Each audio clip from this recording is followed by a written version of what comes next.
ये सुनने में काफी अजीब लगता है कि जो मुल्क अभी एक दूसरे का वजूद खत्म करने पर तुले हैं, वो कभी एक दूसरे के जिगरी यार हुआ करते थे। जी हाँ, हम बात कर रहे हैं ईरान और इजराइल की।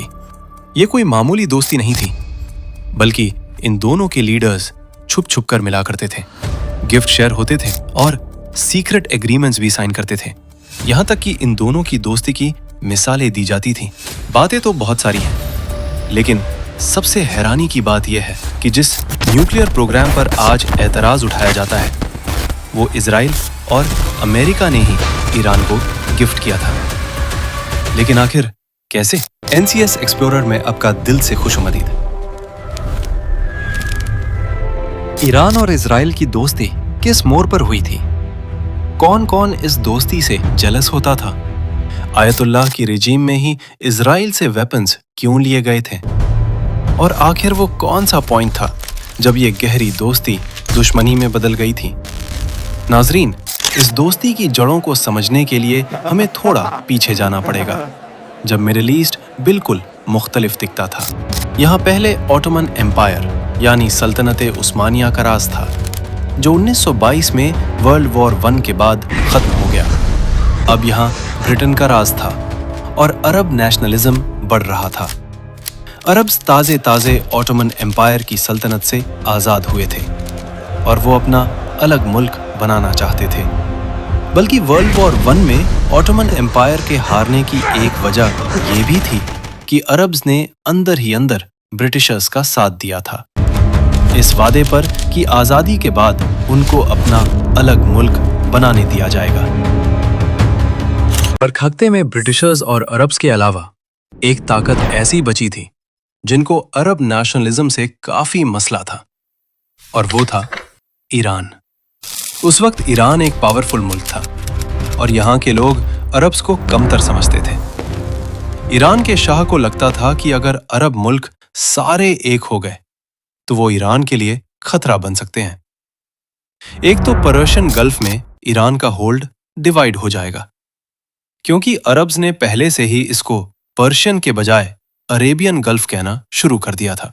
और दूसरा, ईरान में मेजॉरिटी शिया मुस्लिम्स थे और अरब्स सुन्नी मुस्लिम्स। अगरचे ये दोनों मुसलमान हैं, लेकिन हिस्ट्री में देखा जाए तो इन दोनों के दरमियान एक खामोश मुकाबला हमेशा से रहा है कि इस्लाम को रिप्रेजेंट कौन करेगा।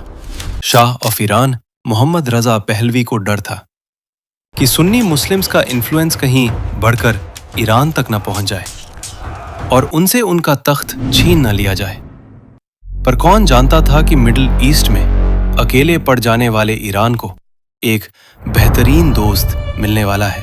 फिर आया ईयर 1948, वो तारीखी साल जब यूनाइटेड नेशंस के ऐलान के बाद जस के मुल्क इजराइल का कयाम हुआ। इजराइल के बनते ही पड़ोसी अरब मुल्कों को लगा कि ये फ़लस्तीनियों के साथ ज्यादती हुई है, तो उन्होंने इजराइल पर हमला कर दिया।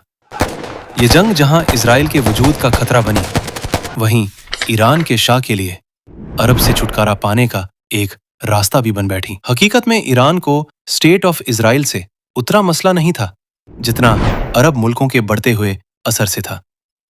यानी जब अरब्स फ़लस्तीन के हक के लिए इजराइल से लड़ रहे थे, ईरान का झुकाव इजराइल की तरफ था। दूसरी तरफ इजराइल भी ये महसूस करने लगा कि उसे दुश्मन पड़ोसियों के बीच नॉन अरब दोस्तों की जरूरत है। इसी के चलते इजराइल के पहले प्राइम मिनिस्टर डेविड बनकोन ने एक स्ट्रेटेजिक पॉलिसी बनाई, जिसे पेरीफेरल डॉक्ट्रिन कहा जाता है। उनका कहना था कि क्योंकि इजराइल एक छोटी सी स्टेट है जो चारों तरफ अरब मुल्कों से घिरी हुई है, तो हमें अपने दुश्मनों के पड़ोसियों से दोस्ती करनी चाहिए। और इस मैप पर अरब्स का सबसे बड़ा और सबसे अहम पड़ोसी था ईरान। यही वो इजरायली पॉलिसी थी जिसने ईरान और इजराइल के बीच दोस्ती की पहली बुनियाद रखी। बनकोइन की इस पॉलिसी का सबसे पहला, सबसे बड़ा नतीजा 1950 में सामने आया। तुर्की के बाद ईरान दूसरा मुस्लिम मेजॉरिटी मुल्क था जिसने इजराइल को डिफेक्टो तौर पर तस्लीम कर लिया। ईरान ने स्विट्जरलैंड की हुकूमत के जरिए इजराइल को एक फॉर्मल लेटर भेजकर نہ صرف انہیں ایکسپٹ کیا بلکہ دوستی کی پیشکش بھی کی۔ یہ آفیشیل ڈیزری ریکگنیشن نہیں تھی بلکہ ایک ایسا خفیہ اگریمنٹ تھا جس کا سب کو معلوم تھا، یعنی کہ اوپن سیکرٹ۔ دنیا کو لگتا تھا کہ ایران اسرائیل کو نہیں مانتا، مگر حقیقت میں شاہ آف ایران نے اسرائیل کے مشن کو تہران میں کھلنے کی اجازت دے دی۔ لیکن پھر اچانک ایسی کیا وجہ بنی جس سے ان دونوں ملکوں کی دوستی بہت بڑی دشمنی میں بدل گئی؟